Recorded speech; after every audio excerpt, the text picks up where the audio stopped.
Next, how to set intentions for each practice. Either go with the practice that I'm setting the intention and just go with that intention, or just before you even press a video or start your practice, just sit for a little bit or do the morning pages and just kind of try to see what's on your mind or what's the feeling for the day, because we kind of change and things change and our interests change.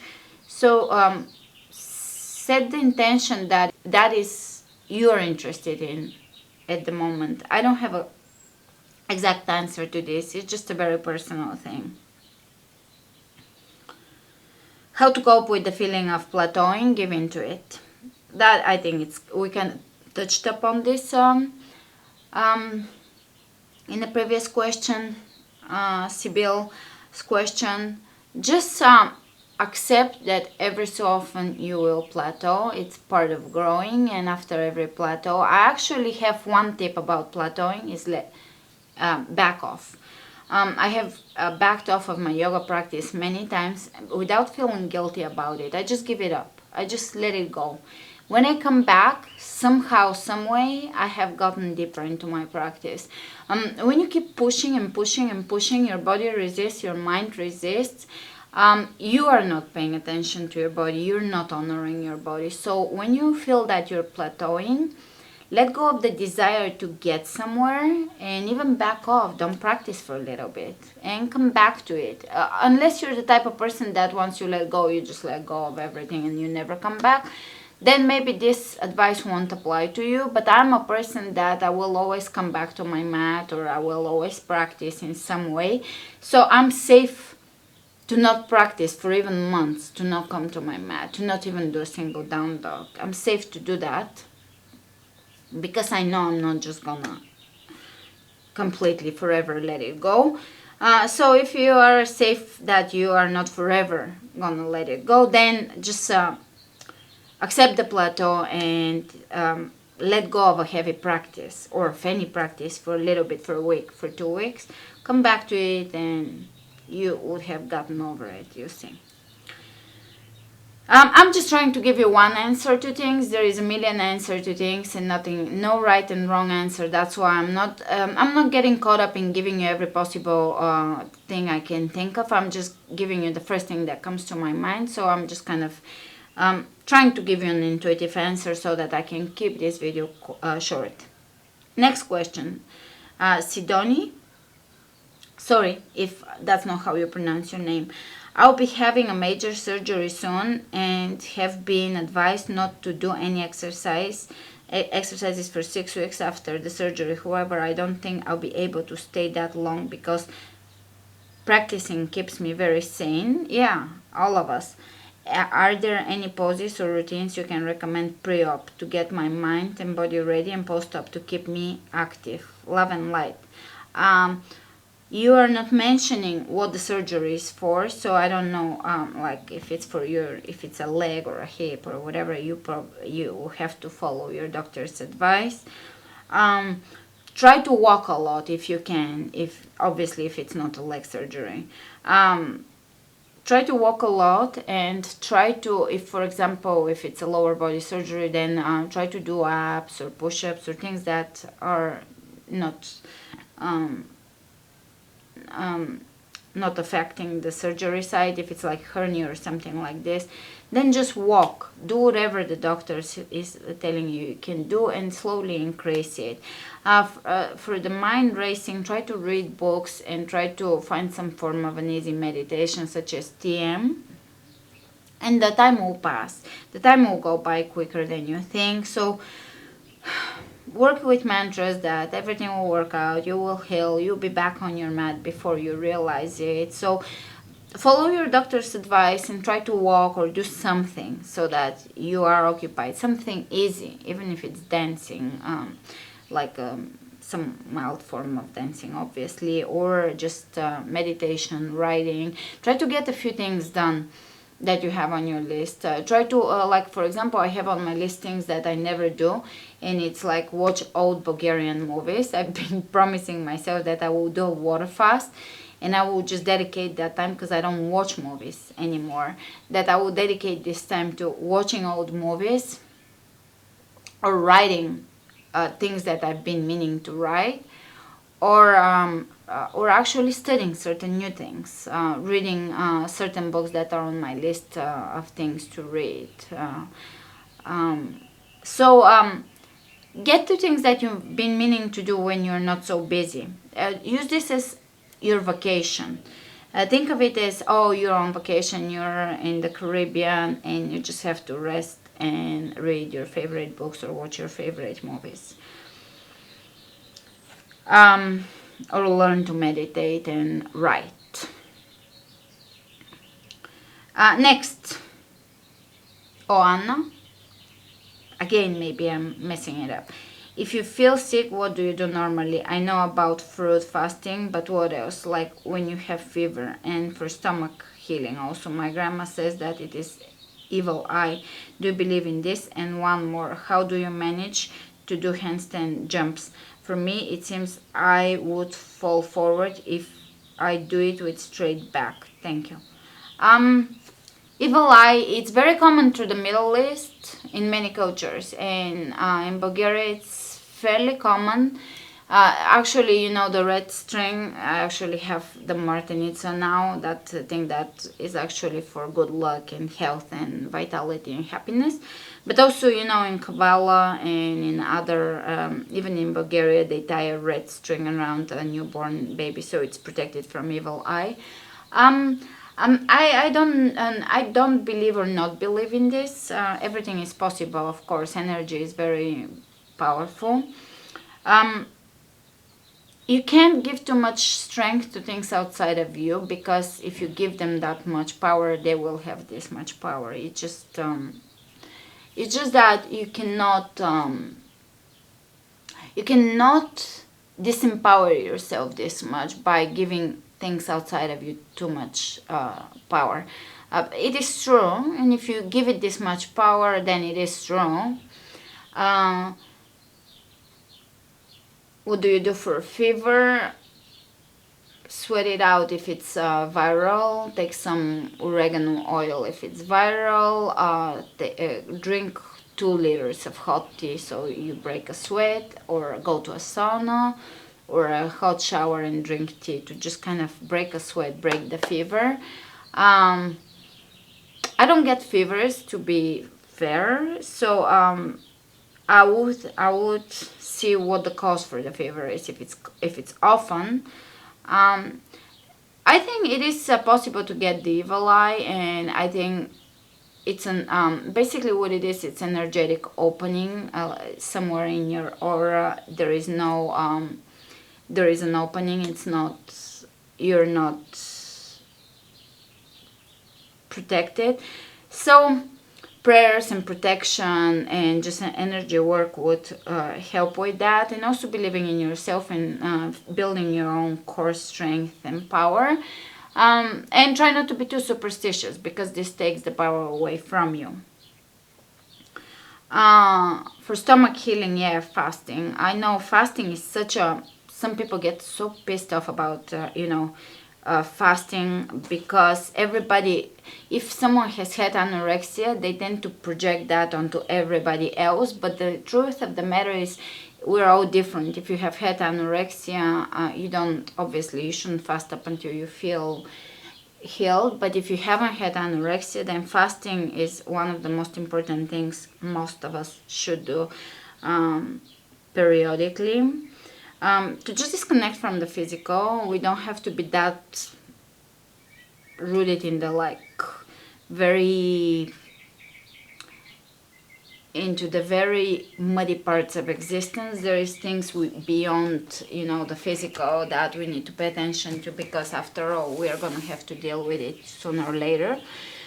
So fasting is amazing. I will consider some form of fasting, periodic fasting, and I've been guilty of not fasting for quite a while now. So I'm myself overdue, and maybe I will document some of it when I get to it. I will lose some muscle, and my practice will get a little weaker for a while, only to get stronger after. So it's all worth it. We're not supposed to, we're supposed to fast and heal and take breaks. It's like a winter. You hibernate a little bit. You let go of certain things a little bit and shut down a little bit, slow down the metabolism a little bit and heal a little bit. So for like acute fever, yeah, fasting would be the best thing you could do. If you don't feel like fasting, sometimes when you're very sick, you just can't do the best for you, just because it's, unfortunately, that's how it is. When we're sick, we can't even make a juice. Then it depends. If it's a hot fever and the person runs yang, like hot, then you're gonna have to cool off the person with cucumber juice, cilantro juice, parsley tea, such things. If the person runs cold, they're more in, then garlic or heating spices, cinnamon, and all of those. So it depends on the person. There is different approaches to it, and just keep learning natural ways to heal, and always approach things naturally first if you can. Your body will thank you for that. We're meant to honor our bodies as first resort. I forgot. Do you feel sick because of the imbalance of a chakra? If so, how can we heal it? I think all of us have certain form of imbalances. If we completely get balanced and healed and resolve everything we need to resolve on this planet, then we simply won't be here much longer after that. For as long as we're here, we still have some growing to do and some learning and healing to do. So anybody that tells you they know all the answers and they have figured out the best diet and the best way to be, and I don't even resonate with that level of consciousness. It's something that is not, it's not from my dimension. Where my mind operates, there is no answers to questions. There is a level of deepening growth only. Let's say that. And next question. I don't want to get too metaphysical, and that is it. My memory card is filled, and I'm back. Actually, we're doing pretty good. I'm moving very quickly through the questions. I thought this is definitely going to, I'm definitely going to answer only 3 questions the way I do normally, but I think I'm almost moving through all of them.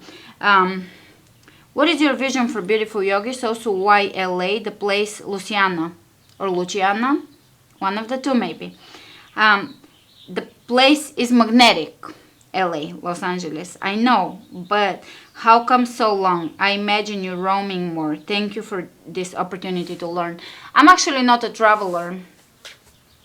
I feel like I'm not awfully attached to places. So I think I can live in different places for a while and move forward, but I'm not a traveler. I don't care to see places and just see them. So I'm okay staying somewhere for a little bit. I overstayed my stay in LA. That's my feeling. So I will be moving. I'll be moving soon. LA served me. I haven't lived the entire time I was in LA. In the States, I lived in Las Vegas. In Los Angeles, I moved quite a bit around LA, so it was never the same area of LA. I've lived in Westwood. I've lived around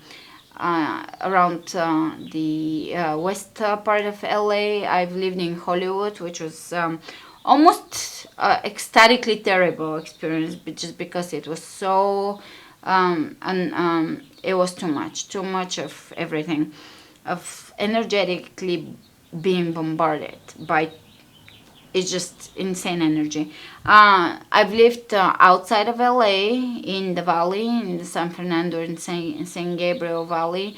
So I've traveled in Las Vegas, which is amazing. I would forever love the energy of the place. My vision for beautiful yogis, I don't know. Actually, I created beautiful yogis not for myself. I just created it for for you. Actually, this is not meant to serve me. It was meant for you to connect and for you to serve you. We actually had our growing pains with Beautiful Yogis because it took a life of its own. You know, it kind of started shaping itself, and all I can do with Beautiful Yogis is offer what I am. I can't contribute to Beautiful Yogis something that I'm not. All I can do is offer what I am. If I'm offering herbal or diet or advice, this is what I am and what I believe in and who I am. I'm not trying to be controversial because I don't care to be controversial, and I don't believe that my way is the right way. But that's, sorry for the barking. The dog is actually not having the worst life as it sounds. It's just that she gets anxious, I think. It's our neighbor's dog. All I can offer the community in Beautiful Yogis is what I know. So I hope we are going to continue in that positive direction that the group has been going in. We have all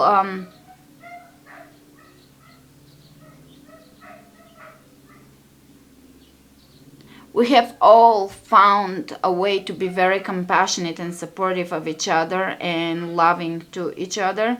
So I think it's a beautiful community. I have no attachments to what direction it will take. Beautiful Yogis, it's a little bit of its own thing. It's not necessarily my channel, which is Ali Kamenova or Ali Kamenova Interval Yoga. So I have a different vision, and I definitely have a vision for that. Beautiful Yogis, I'm kind of letting everybody participate and be a part of building it. So I don't have a vision for it. It's what it wants to be. I never knew it's going to be what it is. So I'm just gonna kind of stay in the outskirts or on the outline of it and let it be what it is. It is its own entity. Oh, I don't feel like talking over the dog. There is very few questions left. I don't want to ignore them. So maybe I'll come back to the questions. Maybe a few more will get asked. Oh, okay. I'll answer Anna Zoe. Her question I'll answer, and I'll come back to the few that I didn't after. Can you please talk about fat consumption? That probably is somewhat of an important one. Not from most, but the whole foods like avocados, nuts, seeds, how much is too much, and how to know when it's too much, especially when combined with high fruit intake. Thank you, beautiful Ali. Well, thank you, beautiful Anna. Fat consumption, that is a very personal thing. If you're eating a lot of fruit, I would keep fats to 10 to 15%, 15 at most. If you have a day of 20%, not a big deal. If you're healing or detoxing, reduce fats to 5 to 10%, or 5 even, it's not too low, but don't stay at 5% for too long. Just do it during the detox stage and for as long as it feels good, maybe summertime, when you're eating all kinds of really fresh fruits. Winter time, we do need more fats, and if you're eating a lot of grains, you can increase your fats. If you're eating a lot of dates, avoid a lot of fats. Just listen to your body. Sometimes I do feel that my body changes how much fats it wants. Generally, I feel very satisfied on my diet, but if I start feeling like I'm hungry or I'm craving something, like sometimes I would feel like I need more tofu or peanuts. Sophie always has peanut butter in the house, and usually I don't care for it. But if I feel like, ooh, peanut butter, I know that I need a little more fat. And there's no problems with fats as long as you don't just go equal amounts of calories from fats and fruits. I don't think one diet is absolutely right for everybody, and we should all stay at 80-10-10 forever. This is just a bit of a too stiff of approach to me. I think we should flow and adjust and be free. Don't get stuck in a box. Just listen to your body and experiment. Give yourself the permission to experiment. Now, don't get this wrong. I'm not ever gonna eat meat or anything like that. Just because I'm saying, oh, I'm free flowing and stuff, that doesn't mean. I think it's my battery is dying. So that doesn't mean that there isn't, I don't have core values. On the contrary, I have very strong core values. But at the same time, free flow, add more avocado if you need to, add more greens, experiment a little bit, decrease fruits in winter, increase fruits in summer, just flow with it, do experiments and upload them on to the group, and let's figure it out. We don't have to be dogmatic.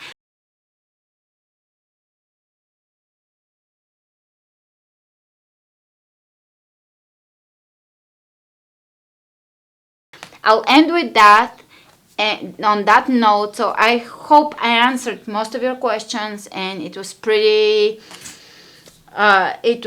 quick, I think. So if you have more questions, post them under this video or in the Beautiful Yogis group where we were posting the questions. You'll find it there under Q&A post, and I'll see you with the next question and answer video. Namaste.